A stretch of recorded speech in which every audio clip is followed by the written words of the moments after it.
Well, welcome back to the Everything Real Estate Show. Today, I do not have a guest with me, so you just got Cody today. And today, I want to do a little bit of a monologue. And I'm going to call the monologue Three Things That I Think the Governments in Canada Could Do Right Now to Make Housing More Affordable. So, number one is I think they need to come up with a ratio. They here would be the federal government. They need to come up with a ratio that would relate the population growth to the housing starts, and they need to throttle immigration policy accordingly. So, for example, according to CMHC's January 2024 reporting, the annualized housing starts on a 6 month trend were 245,000 units. Now, according to Reuters, the country added 1.27 million people in 2023. Of that 1.27 million people, 97.6% was immigration, either temporary or permanent. Only 2.4% of that was natural increase. So natural increase would be your birth rate minus your death rate. So to make those numbers really easy to understand, 245,000 housing starts under construction, and 1.27 million people added to the population of the country. That was approximately one house for every five people. Now, prior to 2023, we were already in a housing crisis. Our prices have been ramping up on a double-digit basis basically since 2016 in Canada, or at least here in Windsor, Essex. I know that for sure, and I believe it was many years prior to that in other areas like the GTA and Vancouver. So I don't know what the right number is. I believe that StatCan probably would have the numbers as to the average number of people that live in a home in Canada. If I had to guess, it's probably somewhere around 1.8 to 2.5. So let's say that we had 2.5 people per home. If we're going to have say 200,000 units of homes under construction, we should probably only have immigration and natural birth rate that would add up to, if we're going to say two people per household, up to 400,000, not 1.27 million. So that's one thing that I think would help, and I think the governments have realized that, and that's why it's been a hot button topic until the conversation of the 51st state came up. The second thing I think the governments could do, and this is at a federal, provincial, and municipal tax level, is stop taxing housing. We are taxed to death as Canadians. The most recent report I read from Financial Post shows that 36% of building costs in a new home, 36% of the total cost of a new home is taxes in one form or another. So that might be HST on the materials or the services, might be the municipal development charges. There's a lot of taxes in housing. The last report I read said 31%, and that was already way too high. The most recent one was 36%. So to be clear, the governments are telling us, developers, builders, everybody else, people in the real estate industry, we need more affordable housing, but they are continuing to increase the taxes on the inputs required to create that housing. So how does the pricing of those homes come down, the new inventory being added to the market? How does that come down if taxes continue to being increased? The governments need to stop taxing everything.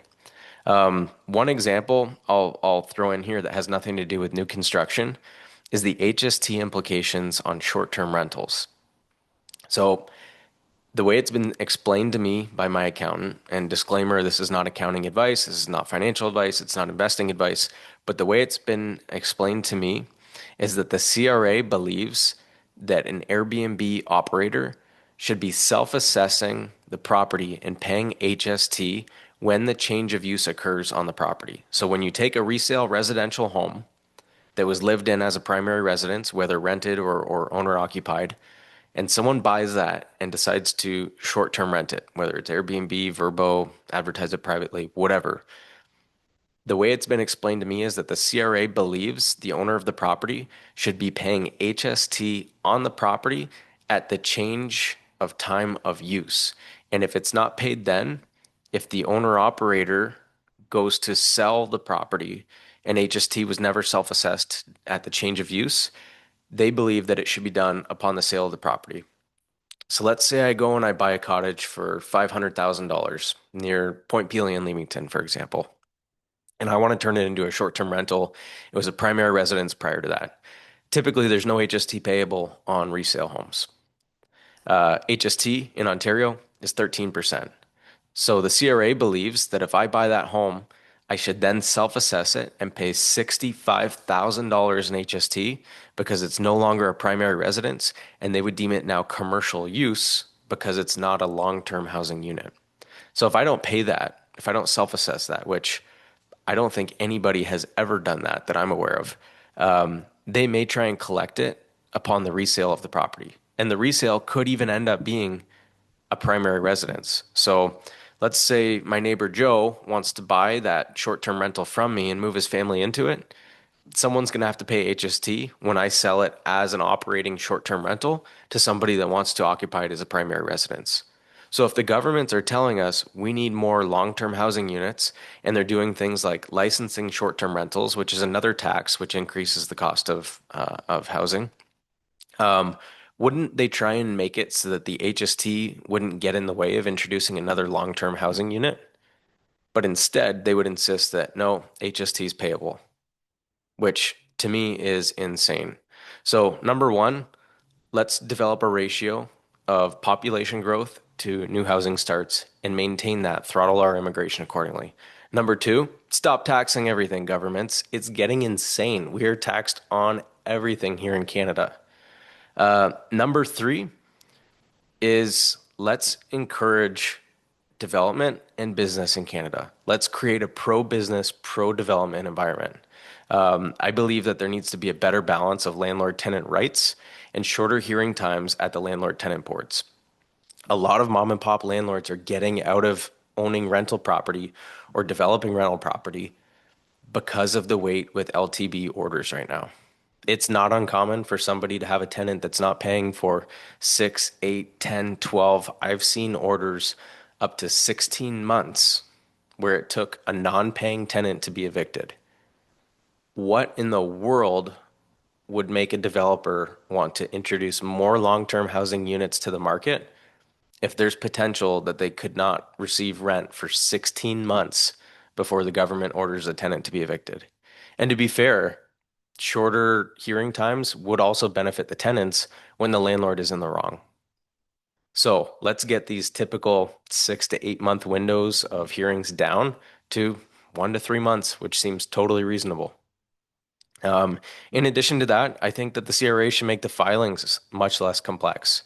The number of filings that they've added to real property owners over the last few years has been crazy. And it actually, a lot of people have had to hire accountants that haven't used accountants to process these returns before because now they need to report to the government what the rental units are being used for. If they're vacant, how long they were vacant for. Are they long-term, short-term housing units? Were they a primary residence that's now rented out? All these things need to be reported on. And now a property owner has to fill out a separate report for every property on an annual basis, in addition to already reporting income and expenses from those units. I think the rental licensing needs to go all together, short-term and long-term. If you don't like short-term as a municipality, get rid of it, but you better offset it with more land that's zoned commercial to allow for hotels and motels to be built because short-term rentals only got necessitated in the first place by there not being enough rental accommodations for short-term guests. I think that everybody needs to stop vilifying developers. It should be on the town to decide whether or not a development makes sense, for them to open it up to the general public to start attacking the developers that are trying to create the housing units that the government's asking for doesn't make any sense to me. So again, just to recap here. Point one, let's throttle immigration according to the housing starts and the natural increase of population in Canada. Number two, the governments need to stop taxing everything. The governments are the one telling us that we need more affordable housing. They are the ones that continue to increase the taxes at all levels of development. Number three is they need to make a pro-business and pro-development environment. And frankly, it's just not the case right now. One last example in regards to that. When Pierre Poilievre was running for prime minister in this past federal election, He was introducing something similar to the 1031 exchange, which is in place in the States right now. So a 1031 exchange for people that are unaware, it's a delay of capital gains on the sale of a property if the proceeds are reinvested into another rental property. So for example, most property investors, they start with a single family home, a townhome, a condo, maybe a duplex. And as they get their feet wet, maybe they enjoy being a landlord, they might look to grow their portfolio and get a fourplex or a 12plex or a sixplex or what have you. Often, in order to do that, they need to sell their first property or their small portfolio of first properties and take the capital from those to move it over to the larger purchase. Um, in Canada, when you sell those properties, let's say that you bought a condo for $200,000, you rented it out for 5 years, and you sell it for $400,000. Of course, there's some costs in between, but you might have a capital gain of $200,000 or $150,000. Right now in Canada, the government would take a capital gain on that increase. And that could mean tens of thousands of dollars to a developer that they are now unable to take and put into the next project. So in Canada, a lot of people just buy a rental property and keep it long term.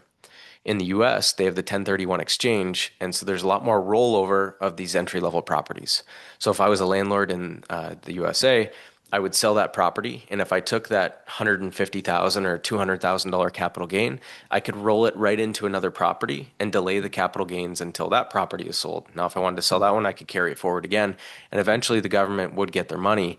However, it would encourage more turnover on the entry level units. In Canada, there's very little turnover on the entry level units because investors are going to be taxed when they sell those units, even if it's to sell that to go into another rental unit. Now, I'm going to give you a bonus here, and it'd be reason number four or way number four that governments in Canada could make housing more affordable. And it's ending restrictive covenants. Maybe not even ending restrictive covenants, but encouraging developments that have little or no restrictive covenants. So, for people that are unaware of what restrictive covenants are, when a developer brings forward a new subdivision, they often put in a restrictive covenant that says the homes must be built to a certain standard. For example, in our area here, you're going to see a lot of restrictive covenants that will say it's got to be a ranch or a two-story home, no raised ranches or split levels. That one doesn't make a ton of sense to me, but that's one, for example. Another is minimum square footage. And so, for example, there's developments that might have a minimum 2,000 square foot main floor if you're a ranch, or 3,000 square foot above grade if you're a two-story. Another one would be minimum two-car attached garage. Another one would be solid surface exterior finishes, so brick, stone, stucco. For example, would not allow vinyl siding, which is much more affordable alternative to the solid surfaces. So right now, most of the developments coming to in our area specifically, minimum 2,000 square feet, all solid surface exteriors, minimum two-car attached garage. Well, you can't exactly build that on a 30 or 40-foot lot. So if you allowed people to build a 1,000 square foot vinyl sided home with a single attached garage or no attached garage, you'd be able to get potentially twice as many lots per acre of land that's being developed. Instead of 60-foot lots or 70-foot lots, we could have 30 or 35-foot lots. Instead of a home that's on average, $350 to $400 per square foot to build, you might be able to build it in the high 200s per square foot because you don't have to meet that minimum two-car garage or full basement or the cost of the solid surface exteriors, all that kind of stuff.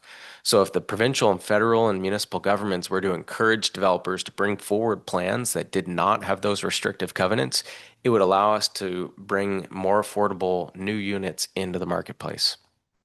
So, anyways, I appreciate everybody that's tuned in this week. It's Cody Kraus here from the Everything Real Estate Show, monologue edition. Typically, I try and bring in a guest and you hear my intro and all that kind of stuff. But today, I kind of wanted to go on a rant about the three ways and bonus fourth that the governments in Canada at a federal, provincial, and municipal level could actually do something to make housing more affordable. Thanks for hearing me out, and let's see what happens.